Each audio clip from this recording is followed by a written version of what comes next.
Ouais, je vous le dis tout de suite, je suis content, grâce à Dieu, il m'est arrivé un truc de ouf, j'ai divorcé. Ah, alhamdoulilah. J'ai divorcé au tribunal de Bobigny, comment je suis content. 14 ans d'amour et de captivité. Et à ma libération, je me suis rendu compte d'un truc, les amis.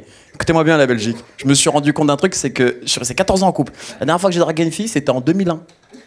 Ah, le coma affectif. J'ai rencontré une meuf, je lui dis salut Miss. Elle me dit on dit plus ça. Je suis ok, d'accord. Je sais pas s'il y a des gens comme moi qui ont connu un peu juste après. Tu sais, quand il y a des gens comme moi qui sont restés très longtemps en couple et après ils se sont séparés. Il y a une petite période juste après qui s'appelle période chien de la casse, tu connais? C'est une période où tu baises tout ce qui bouge. Moi à l'époque, j'avais qu'un seul critère, c'était vivante. Et j'étais inscrit sur tous les sites de rencontres. J'avais même une fiche sur le Bon Coin. T'imagines le délire? Écoutez-moi bien. Non, attends, parce que moi, il m'est arrivé une histoire de malade. Vous voulez que je vous raconte ou pas? Calmez-vous, c'était prévu. Écoute. Je rencontre une fille sur Tinder, je match avec elle et je la ramène chez moi. Et quand je la ramène chez moi, tu connais, bon, je me dis, elle, comment je vais la niquer? C'est compliqué. Mais je lui fais le bail, viens à la maison, je te mets un DVD, je te mets bien. Tu connais ce truc de violeur. Écoute, elle vient à la maison, tout ça, on commence à se mettre bien. Regarde-moi dans les yeux. Écoute, on commence à se mettre bien, patin, câlin, je lui mets un watt. Tu connais le parcours fléché. Il faut sortir, madame. Vraiment, là, ça va être... là, je vous le dis, faut... Après, je pars sur de la bite. Ah, je vous le dis tout de suite. Non, parce que je vous vois, vous êtes là. Qu'est-ce qui se passe? Ah, non, là, il n'y a pas de... Écoute, donc la fille, elle est chez moi, ça commence patin, câlin, et on commence à faire l'amour. Tu vois, elle est sur moi, tranquille. Moi, je suis en rythme de croisière, je pense à ma grand-mère, la guerre, tu connais. Je gagne du temps. Écoute, ils sont dégoûtés. Ah, ils donnent le secret. Écoute. À un moment donné, je sais pas, les mecs, si vous connaissez ce genre de filles, quand, tu sais, quand dans la vie, elles sont calmes, mais au lit, c'est des furies. Tu connais ou pas? Écoute, moi, ça m'arrivait, ça. Écoute, elle était sur moi, j'étais tranquille, et à un moment donné, elle m'a étranglé.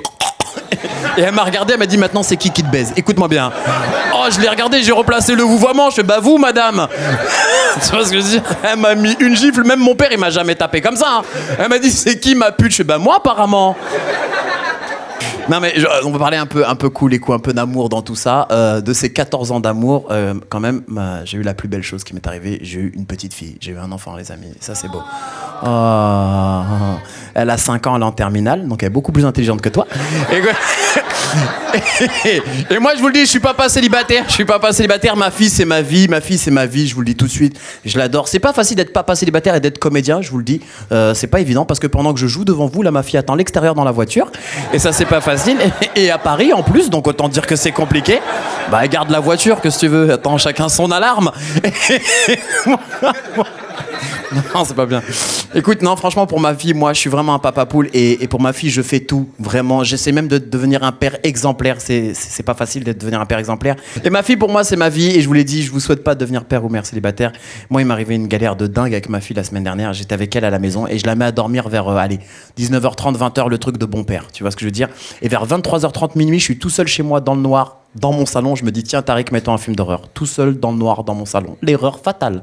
Et je sais pas si vous êtes comme moi, mais pour moi, les pires films d'horreur, c'est les films d'horreur avec des enfants à l'intérieur. C'est vrai ou pas? Dites la vérité. Tu sais, l'enfant, il est pâle, il a des cernes, il chante tout seul. Écoute, c'est pas normal. Écoutez-moi bien, je suis dans mon salon, je regarde le film d'horreur, je monte en pression avec le film et j'entends venir de la chambre de ma fille, papa. Ah, je me dis, attends, j'y vais pas tout de suite, tu vois, j'attends que la pression redescende. Au bout d'une demi-heure et du 20e, papa. Je me dis, j'y vais, je prends ma batte de baseball. Écoute l'histoire. Je rentre dans la chambre de ma fille, il y a son lit sur le côté, elle est debout au milieu de la pièce comme ça. Ah, je l'ai regardé, je fais écoute, ce soir, c'est ou toi ou moi. Ah, je lui ai mis un coup dans le tibia par respect, tu vois ce que j'ai ou pas? Je me suis dit, elle va monter dans un coin et me faire un bail de maman suce des bites en enfer. Ouais, bon, bah ça, j'étais au courant. Écoute. Ah non, mais... Ah, on sent le poids de la pension alimentaire, hein. Bah, j'ai perdu au tribunal. Moi, j'ai pas l'habitude, Renoir. Toi, t'as l'habitude, pas moi. Écoute, moi, c'était la première fois de ma vie que je me retrouvais au tribunal, les amis. Je vous jure, et le jour de mon divorce, il y avait des avocats partout. J'étais avec mon avocat, il y avait des couples partout. Et à un moment donné, il y a un mec qui arrive. Je l'ai appelé le justicier. Ah, il arrivait, pas d'avocat, survêt, claquette, s'en bat les couilles. Écoute, je suis parti le voir, je fais alors, tu sais ce que tu vas dire? Il me dit, attends, j'ai vu 4 séries sur Netflix, c'est dans la poche. Il est rentré dans le bureau du juge à base de objection, votre honneur. Obstruction, monsieur l'arbitre, il avait pris un abonnement sur Bein. Il est sorti, je fais alors, t'as eu gain de cause? Il me dit, attends, j'ai même pas de gauche, je suis venu pour le délire. Je fais, ok, d'accord. Merci les amis, je m'appelle Tariq, merci beaucoup, merci Tarmac.